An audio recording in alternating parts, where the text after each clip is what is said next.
Hello student, this is Sanjeev Yadav, your English tutor.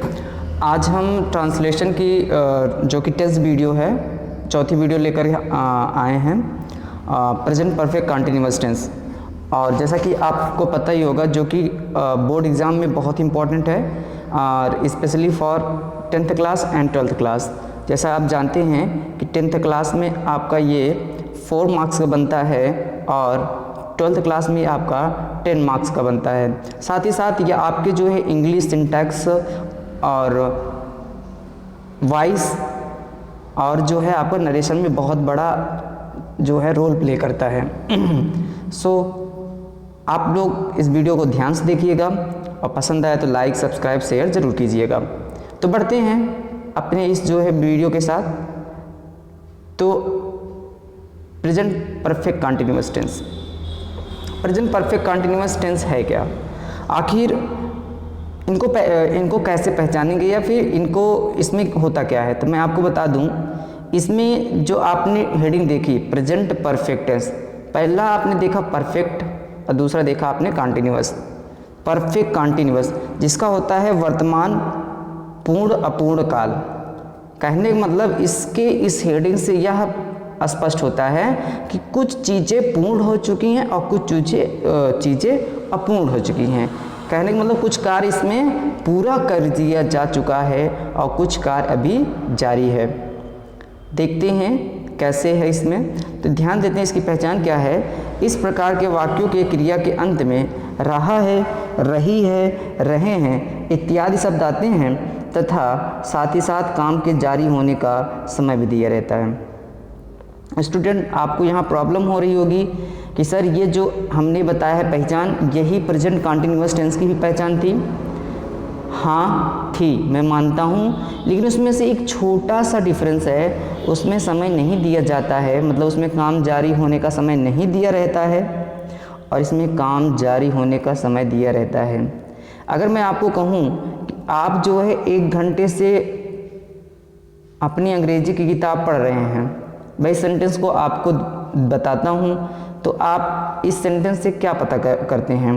तो आपको मैंने कहा कि आप जो है 1 घंटे से अंग्रेजी की किताब पढ़ रहे हैं, इसका तात्पर्य ये हुआ कि आपने 1 घंटे तक अंग्रेजी की किताब को पढ़ लिया है और अब भी किताब को पढ़ रहे हैं।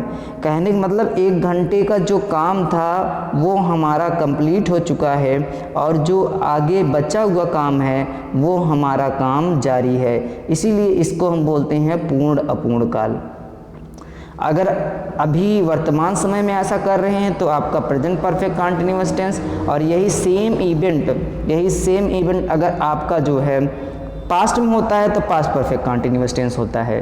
तो स्टूडेंट, आगे बढ़ते हैं अपने छोटे से कॉन्सेप्ट के साथ। देखते हैं, जैसे मैंने एक सेंटेंस दे दिया, मोहन 2 दिन से अपना काम कर रहा है। देखते हैं इनको कैसे किया जाता है। इनको हम फार्मूले के ज़रिए समझते हैं। फार्मूला आखिर क्या है, तो फार्मूला है कि सब्जेक्ट पहले यूज किया जाएगा, हैज़ हैव यूज किया जाएगा, been, has been, have been, be first, ING, object, other word, plus since और for, plus time, plus full stop. अब आपको जैसा पिछली वीडियो में जानते भी हैं, हैज़ का यूज कहाँ होता था, तो हैज़ का यूज जो है सिंगुलर सब्जेक्ट के साथ होता था और हैव का यूज कहाँ होता था, प्लूरल सब्जेक्ट के साथ होता था। वैसे ही जो वहाँ पे नियम है वही सेम एज यहाँ भी नियम है। हैज़ का यूज कहाँ होगा, सिंगुलर के साथ होगा, हैव का यूज कहाँ होगा, प्लूरल का यूज साथ होगा, और साथ ही साथ ये हैव का यूज आई और यू के साथ भी होता है। और इसमें वर्ब की फर्स्ट फॉर्म होगी और आईएनजी का यूज किया जाएगा, प्लस ऑब्जेक्ट होगा, अदर वर्ड होगा, फॉर एसेंस होगा, प्लस टाइम होगा। अब आपके मन में एक सवाल उठना चाहिए, सर कहाँ सिंस का यूज होगा, कहाँ फॉर का यूज होगा। ये आपको क्वेश्चन उठना चाहिए, बिल्कुल उठना चाहिए कि ये सिंस का यूज कहाँ होगा, फॉर का यूज कहाँ होगा। ध्यान दीजिएगा, और टाइम के साथ ध्यान दीजिएगा, ये जो सिंस और फॉर है ये टाइम पर डिपेंड करता है। किस पर डिपेंड करता है, टाइम पर डिपेंड करता है। देखिए, एक होता है एग्जैक्ट टाइम, आपको मैं अगर कभी कभी क्या होता है जब किसी से हम बात करते हैं तो टाइम लेने की बात करते हैं तो ये तो वो एग्जैक्ट टाइम बता सकता है या तो वो अप्रॉक्सीमेट टाइम बता सकता है। मतलब अगर हम उससे समय ले रहे हैं तो वो ये कह सकता है कि हाँ मैं डेफिनेटली इतने टाइम, मतलब कि बोल देगा कि मैं जैसे बोल देगा वो मैं 2 बजे आपके यहाँ आऊँगा। ये आपको क्या हुआ, जो ये टाइम है वो क्या है आपका फिक्स टाइम बता दिया उन्होंने, अर्थात उन्होंने पॉइंट बताया, उसने समय का क्या बताया, पॉइंट बताया है कि मैं 2 बजे आ जाऊंगा, एकदम पॉइंट टू पॉइंट की बात किया है। लेकिन अगर उसी से आप पूछिए कब आएंगे, अगर वो बोला कि 2 घंटे में मैं आ जाऊंगा तो उसने क्या बताया है, पीरियड बताया है। आप वैसे भी फिजिक्स में पढ़े होंगे टाइम पीरियड, आवर्तकाल। तो टाइम पीरियड मतलब होता है कि जो कि फिक्स ना हो, 2 घंटे में आ जाएंगे, और ये सूचना आपको दे रहा है तो कोई एक कंफर्म सूचना नहीं दे रहा है कि 2 घंटे में कब आ जाएंगे। तो एक होता है पीरियड ऑफ टाइम, एक होता है point of time. Point of time वो है जो एग्जैक्ट बताए कि हाँ यही समय है। तो देख लेते हैं इनको 2 कैटेगरी, मैंने इसको अच्छे से दिखाया भी है, बाइफरकेट किया है। देखिए क्या है इसमें, देखिए सॉरी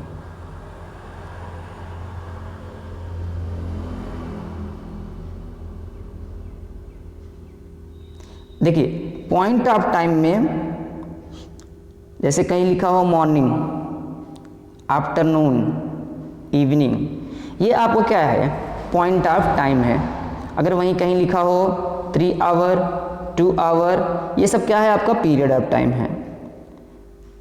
जैसे कहीं लिखा हो 4 o'clock, 5 o'clock, ये क्या है आपका point of time. 3 hour, 5 hour, ये आपका क्या है पीरियड ऑफ टाइम। कहीं लिखा है मैं 1958 से 1995 से 1996 से, ये क्या है आपको पॉइंट ऑफ टाइम है। 4 ईयर, 5 ईयर, ये सब आपको क्या है पीरियड ऑफ टाइम है। जनवरी, फरवरी, ये क्या है आपको पॉइंट ऑफ टाइम है। 4 मंथ, 5 मंथ, ये क्या है आपका, ये आपका जो है पीरियड ऑफ टाइम है। यहाँ पे अगर आप लिख दीजिएगा मंडे, ट्यूसडे, संडे, ये भी आपका क्या है पॉइंट ऑफ टाइम है। और यहाँ आप लिखेंगे 2 डेज, 3 डेज, ये आपका जो है पीरियड ऑफ टाइम है। तो आशा करते हैं आपको ये समझ में आया होगा। जो भी प्रॉब्लम होगी आप कमेंट कर सकते हैं, मैं उसे नेक्स्ट वीडियो में ज़रूर लूँगा। अभी लास्ट टाइम एक कमेंट आया था, उपाध्याय जी हैं, उन्होंने कहा था कि सर प्रोज जल्दी पढ़ाइए। तो आप निश्चिंत रहिए, प्रोज को हम जल्दी स्टार्ट करेंगे। हो सकता है मैं अब की जो मंडे आने वाला है, मंडे को मैं एक वीडियो दे दूं, हो सकता है, पॉसिबिलिटी है, कंफर्म नहीं कह रहे हैं। हो सकता है कि मैं आपको क्या करूं कि ये मंडे तक आपको एक वीडियो प्रोवाइड करवा दूंगा, जो कि आपका पोस्टमार्टम के नाम से जाना जाएगा। किस नाम से, पोस्टमार्टम। बहुत धाकड़ नाम है, ध्यान दीजिएगा, क्योंकि आपको ऐसी चीज़ बताने वाला हूँ कि आपको कोई भी कंफ्यूजन नहीं होगा। मतलब कि आपका ग्रामर होगा, आपका कंप्रीहेंशन होगा, आपका ओकैब होगी, सारी की सारी डाउट क्लियर होंगे। तो बस पेशेंस रखिएगा, पेशेंस रखिए। बाकी सब काम, एक काम तो हो रहा है आपका, ये ट्रांसलेशन हो रहा है, उसको भी करवा देंगे। तो देखते हैं, नेक्स्ट आगे बढ़ते हैं। रमेश 2013 से इस स्कूल में पढ़ा रहा है। रमेश 2013 से इस स्कूल में पढ़ा रहा है। तो ध्यान दीजिएगा, रमेश क्या है, एक सिंगुलर सब्जेक्ट है, और इसके साथ किसका यूज किया जाएगा, हैज़ बीन का यूज किया जाएगा। तो रमेश हैज़ बीन, और वर्ब की फर्स्ट फॉर्म में आईएनजी, टीचिंग दिस स्कूल। देखिए मैंने पूरा फार्मूले के जरिए ही किया है। पहले मैंने क्या किया, सब्जेक्ट लिखा, सब्जेक्ट क्या था, रमेश था। फिर मुझे क्या लिखना था, हेल्पिंग वर्ब हैज़ या हैव बीन, फिर मैंने क्या लिखा, हैज़ या हैव बीन। फिर मुझे लिखना था बी फर्स्ट, मैंने बी फर्स्ट लिखा। फिर लिखना था आईएनजी लिखा। फिर लिखना था मुझे क्या, ऑब्जेक्ट या अदर वर्ड, मैंने ऑब्जेक्ट या अदर वर्ड लिखा है, ठीक है, दिस स्कूल। फिर उसके बाद लिखना था सिंस या फॉर, और सिंस या फॉर किससे डिसाइड होगा, पॉइंट ऑफ टाइम और पीरियड ऑफ टाइम से। तो यहाँ पे हमने क्या बोला 2030, और हम यहाँ पे बाइफरकेट किए, यहाँ बताए हैं कि ईयर जब आए तो वो क्या होते हैं, पॉइंट ऑफ टाइम होता है। फिर उसके बाद क्या था, उसके बाद टाइम था और हमने टाइम को अच्छे से मेंशन कर दिया। आशा करता हूँ तो अच्छे से समझ में आया होगा। और अगर आपको जो है इससे रिलेटेड पीडीएफ चाहिए, जो ये मैं पढ़ा रहा हूँ स्लाइड, ये आपको पीडीएफ चाहिए तो आप जो है डिस्क्रिप्शन बॉक्स में चले जाइएगा या फिर कमेंट बॉक्स में चले जाइएगा। कमेंट बॉक्स में जाएंगे तो आपको जो है ये पीडीएफ आपको पिन मिलेगी, मैं पिन कर दूंगा। मतलब कि पहले आपको जो है कमेंट मिल जाएगी और डिस्क्रिप्शन बॉक्स में जाएंगे तो आपको डिस्क्रिप्शन बॉक्स में भी मिल जाएगी, तो इसको ज़रूर डाउनलोड कीजिएगा। इससे आपको क्या होगा, आपको नोट्स प्रॉपर नोट्स बनाने में बहुत ज़्यादा हेल्प मिल जाएगी। यहाँ समझ लीजिए, वहाँ से पीडीएफ डाउनलोड कर लीजिएगा। तो आगे बढ़ते हैं। देखिए मैंने जो आपको डाउट है उसको क्लियर करने के लिए मैंने यहाँ प्रेजेंट कंटिन्यूअस टेंस के भी एक एग्जाम्पल को रखा है। जैसे यहाँ लिखा है कि रमेश इस स्कूल में पढ़ा रहा है। रमेश इस स्कूल में पढ़ा रहा है, रमेश 2013 से इस स्कूल में पढ़ा रहा है। बहुत बड़ा डिफरेंस है, ध्यान दीजिएगा। वो डिफरेंस क्या है, यही टाइम का। प्रेजेंट कंटिन्यूअस और प्रेजेंट परफेक्ट कंटिन्यूअस टेंस में यही डिफरेंस है। और इसमें क्या होता है, टाइम दिया रहता है, इसमें टाइम नहीं दिया रहता है। इसका क्या ट्रांसलेशन है, Ramesh is teaching in this school. Ramesh is teaching in this school. Next बढ़ते हैं आगे की ओर। मजदूर खेत में 2 घंटे से काम कर रहे हैं। मैं आपको यहाँ बहुत अच्छी चीज़ बताने वाला हूँ। मजदूर खेत में 2 घंटे से काम कर रहे हैं। अब मेरा एक सवाल आपसे है और मैं सवाल पूछूं तो आप वीडियो पॉज करके आप सोचिएगा। मजदूर खेत में 2 घंटे से काम कर रहे हैं, तो मेरा सवाल ये है कि जो ये मजदूर है ये सिंगुलर सब्जेक्ट है या प्लूरल, यही मेरा सवाल है। आप वीडियो पॉज कर लीजिए। हाँ, अब मैं आशा करता हूँ आप लोग बता दिए होंगे, मन में जान भी गए होंगे कि ये सिंगुलर है कि प्लूरल है। देखिए मैं बता रहा हूँ, ये जो मजदूर है दिखने में तो सिंगुलर दिख रहा है लेकिन है प्लूरल। अब आप सवाल पूछिए कैसे, मजदूर होने चाहिए तो बहुत सारे मजदूर होने चाहिए, लिखना चाहिए कहीं पे। तो ध्यान दीजिएगा, जो सिंगुलर और प्लूरल डिसाइड करता है वो हिंदी में जो शब्द होता है यहाँ से भी डिसाइड होता है।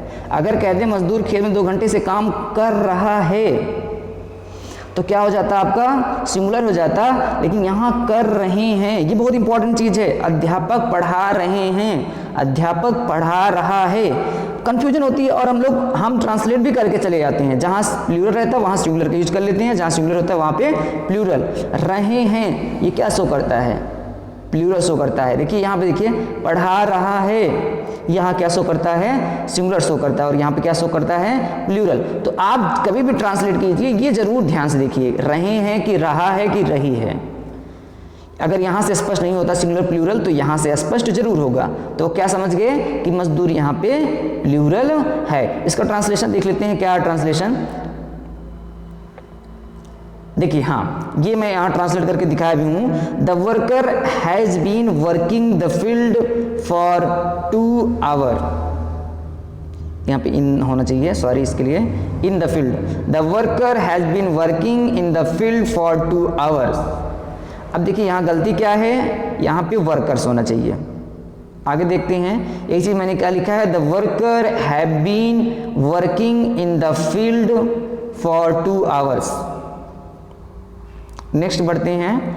अब जो अगला है वो है निगेटिव सेंटेंस। और निगेटिव सेंटेंस का स्ट्रक्चर क्या है, ये बहुत बारीकी सी है, माइनर सी है, जो हम गलती करते हैं। देख लेते हैं वो गलती क्या है। जैसे इसकी फॉर्मूला क्या है, सब्जेक्ट प्लस हैज या है plus not plus been plus V first plus ING plus object plus other word plus since for plus time plus full stop. Minor से ये मिस्टेक होती है कि जो ये नॉट का यूज है ना, वो हमको हैज, हैव और बीन के बीच में लगाना है, और हम गलती क्या करते हैं, हम बीन के बाद लगाते हैं। ये बहुत माइनर सी मिस्टेक है। तो ध्यान दीजिएगा, जो नॉट होता है वो हैज के बाद, हैव के बाद और बीन से पहले इसका यूज किया जाता है। देखते हैं, जैसे लिखा है कि तुम 2 साल से बैंक की तैयारी नहीं कर रहे हो। क्या हो जाएगा, 2 साल, ये आपका जो है पीरियड ऑफ टाइम है। You have not been preparing for bank for 2 hours, sorry 2 years. You have not been preparing for bank for 2 years. Next बढ़ते हैं। सीता सुबह से नहीं नाच रही है। Sita has not been dancing since morning. Next आगे बढ़ते हैं। समझ में आ रहा होगा, इसलिए हम थोड़ा थोड़ा तेज में चल रहे हैं। आगे देख लेते हैं इंट्रोगेटिव सेंटेंस। अब इंट्रोगेटिव सेंटेंस जानते हैं मैंने कितने प्रकार बताए, 5 प्रकार के बताए हैं, 5 क्या 6 हैं, 6 प्रकार के मैंने इंट्रोगेटिव सेंटेंस बताए हैं। एक पहला क्या है, क्या से शुरू होने वाले वाक्य, तो क्या हो जाएगा, हैज या है plus subject plus been plus V first plus ING plus object other word plus since या for plus time plus question mark. देखते हैं क्या है इसका एक ट्रांसलेशन। क्या सुबह से बारिश हो रही है, तो क्या हो जाएगा, has it been raining since morning. क्या मास्टर जी बच्चों को 2 घंटे से पढ़ा रहे हैं, तो क्या हो जाएगा, has teacher been teaching the children for 2 hours.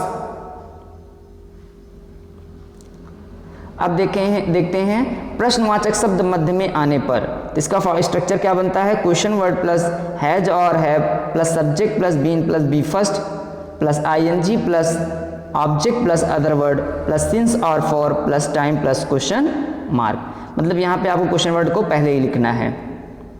देखते हैं, जैसे यहाँ लिखा है, वह बच्चा 2 घंटे से क्यों रो रहा है, तो वाई हैज़ दैट चाइल्ड। ध्यान देने वाली बात यहाँ पर है, जो सब्जेक्ट है इंट्रोगेटिव सेंटेंस में वो हैज़ के बाद बीन के पहले यूज किया जाता है। और हाँ, अभी पीछे निगेटिव सेंटेंस में देख भी चुके हैं कि नॉट का प्रयोग हैज़ के बाद और बीन के पहले किया जाता है। तो यहाँ क्या हो जाएगा, why has that child been weeping for 2 hours.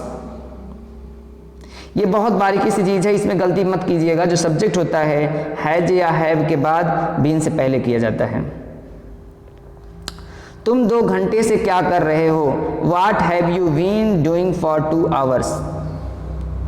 अब जो अगला टाइप का इंट्रोगेटिव सेंटेंस है वो है किसका, किसकी, किसके, कौन सा, कौन सी, कौन से, कितना, कितनी, कितने आने पर। आपको पता होगा किसका, किसकी, किसकी की इंग्लिश क्या होती है, हुज होती है। कौन सा, कौन सी, कौन से की इंग्लिश क्या होती है, विच होती है।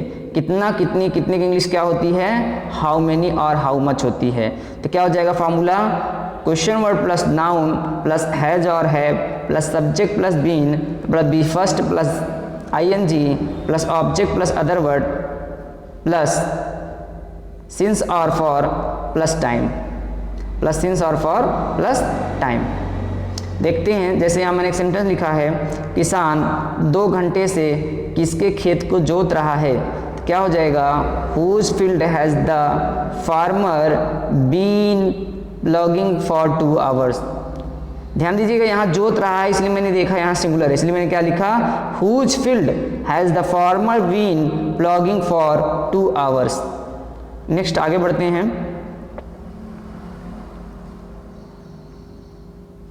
तुम सुबह से कितना काम कर रहे हो, how much work have you been doing since morning. ध्यान दीजिएगा, काम क्या होता है, अनकाउंटेबल नाउन होता है। जैसे आपका हो गया वर्क हो गया, ये क्या हो जाएगा आपका अनकाउंटेबल नाउन है जिसको हम गिन नहीं सकते हैं। आयरन कहीं लिखा हो गया, आयरन भी क्या है आपका अनकाउंटेबल नाउन है। वाटर हो गया आपका, आपको पता ही होगा जितने भी आपके मटेरियल नाउन हैं वो सारे के सारे क्या होते हैं, अनकाउंटेबल नाउन होते हैं। तो वर्क को हम गिन नहीं सकते हैं कितने वर्क हैं, और इसको हम क्या लिखेंगे, how much work have you been doing since morning. Rakesh सुबह से कौन सी किताब पढ़ रहा है, which book has Rakesh been teaching since morning.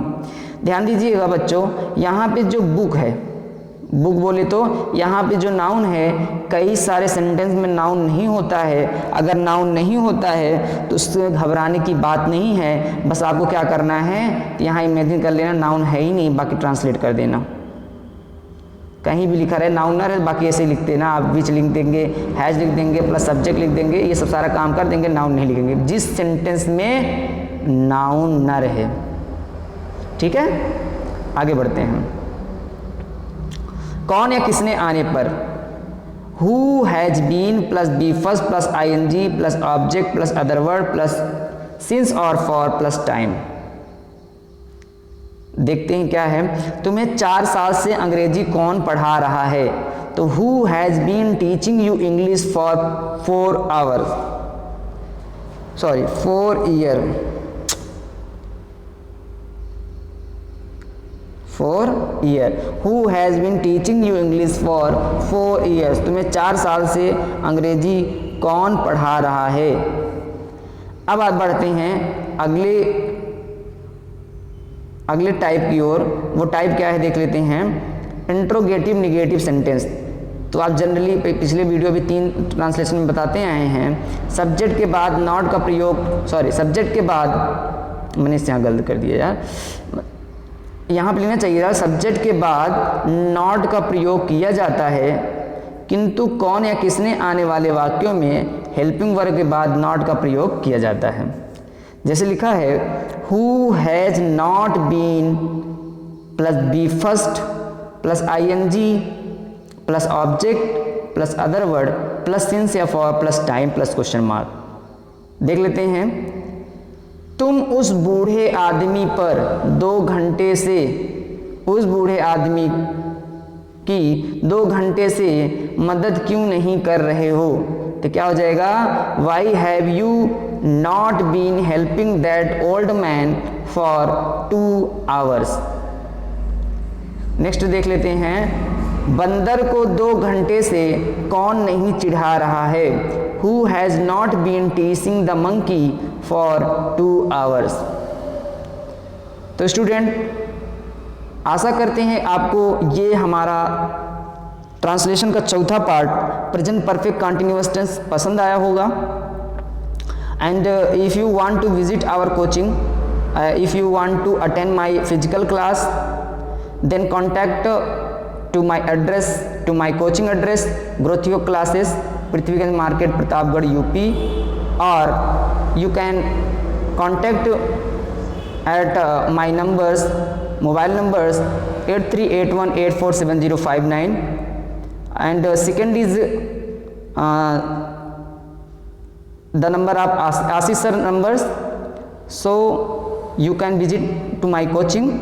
And if you liked my video, don't forget to subscribe our channel, also follow our Facebook channel. तब तक के लिए signing out.